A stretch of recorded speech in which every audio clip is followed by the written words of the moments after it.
স্বাধীনতা দিবসে বিভিন্ন সামাজিক ও মানবিক কর্মসূচিতে আর্য সমিতি। সাংস্কৃতিক কর্মকাণ্ডে শিলিগুড়িতে একটি উল্লেখযোগ্য নাম দেশবন্ধু পাড়ার আর্য সমিতি। সংস্কৃতি বিকাশের সঙ্গে সঙ্গে মানবিক ও সামাজিক কর্মকাণ্ডেও কিন্তু আর্য সমিতি তাদের গুরুত্বপূর্ণ অবদান রাখছে। বৃহস্পতিবার স্বাধীনতা দিবসকে সামনে রেখে শিলিগুড়ি দেশবন্ধু পাড়ার আর্য সমিতি হল ঘরে এক রক্তদান শিবির অনুষ্ঠিত হয়। তরাই লায়ন্স ব্লাড ব্যাংকের সহযোগিতায় সেই রক্তদান শিবির অনুষ্ঠিত হয়।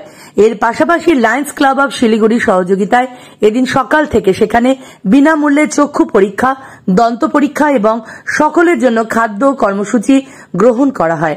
মেয়র গৌতম দেব থেকে শুরু করে বিধায়ক শঙ্কর ঘোষ, বিশিষ্ট ক্রীড়া সংগঠক কুন্তল গোস্বামী প্রমুখ সেখানে উপস্থিত হয়ে এই ধরনের কর্মসূচির সাফল্য কামনা করেন। মেয়র গৌতম দেব সেই অনুষ্ঠানে উপস্থিত হয়ে তার বক্তব্য মেলে ধরার পাশাপাশি দেশাত্মবোধক সঙ্গীত পরিবেশন করেন। সেই সঙ্গীত অনুষ্ঠানে বিশিষ্ট সঙ্গীত শিল্পী চন্দ্রানী দে সরকার, অর্পিতা দে সরকার, পার্থ সরকার সহ অন্যান্য সদস্যরা উপস্থিত ছিলেন।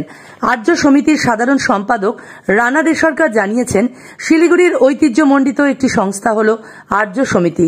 সংস্কৃতি নাট্যচর্চা বিকাশের পাশাপাশি আর্য সমিতি খেলাধুলার প্রসারেও কাজ করছে। এবার স্বাধীনতা দিবস উপলক্ষে রক্তদান সহ অন্যান্য মানবিক ও সামাজিক কর্মসূচি পালন করল। এদিন চক্ষু পরীক্ষা এবং দন্ত পরীক্ষা শিবিরে উপস্থিত হয়ে বহু মানুষ উপকৃত হন। লায়ন্স ক্লাব অব শিলিগুড়ির সহযোগিতায় আয়োজিত এই অনুষ্ঠানের জন্য সাধারণ মানুষের আর্য সমিতির সকল কর্মকর্তা এবং সাধারণ সদস্যদের প্রতি ধন্যবাদ ও কৃতজ্ঞতা জানান। থাকবে না সেটা করছি, মেয়রের রিলিফ ফান্ড আমরা করেছি। আমি সেখান থেকে আমার সম্মানিত অন্যান্য মানুষের সহায়তায় আমরা বিভিন্ন স্টুডেন্ট বাইরে যারা যায়, বিভিন্ন জায়গায় যায়, তাদের সাপোর্ট দিই, বিভিন্ন ট্রিটমেন্ট অন্যান্য কাজে আমরা সহযোগিতা করি। প্লাস আমরা কাউন্সিলর ল্যাড অনেক বাড়িয়ে দিয়েছি। কাউন্সিলররা তাদের ওয়ার্ড উৎসব, আপনাদের এখানে ওয়ার্ড উৎসব আর্য সমিতি জানা এবং ওদের পুরো টিম সারা বছর অনেকগুলো প্রোগ্রাম করে। সেই অনুষ্ঠানগুলো এগুলো আমাদের হৃদয়ের কাছাকাছি। আর্য সমিতি খুব পুরনো একটি সংস্থা, ৭৫ বছর অতিক্রম করেছে। সেই সংস্থাটাকে টিকিয়ে রাখা, তার অনুষ্ঠান কর্মসূচি এগিয়ে নিয়ে যাওয়া এটা খুব গুরুত্বপূর্ণ দিক। আর রেল লাইনের এদিককার মানুষের একটা তাদের মনের একটা বেদনা ছিল যে যা হয় ওই দিকটাই হয়, এই দিকে হয় না।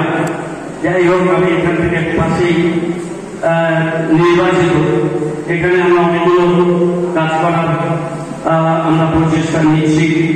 আমরা রবীন্দ্র ভবনটাকে করেছিলাম এক সময়, পুরো নিয়ম আমরা হাতে নিয়েছি। আমরা চেষ্টা করছি ওটাকে খুব সুন্দর করে দীনবন্ধু মঞ্চের মতো যাতে ওখানেও বিভিন্ন কালচার প্রোগ্রাম অনুষ্ঠান মাসে অন্তত পক্ষে 10 দিন বা 7 দিন হতে পারে, সেটা আমরা এদিকে চেষ্টা করব।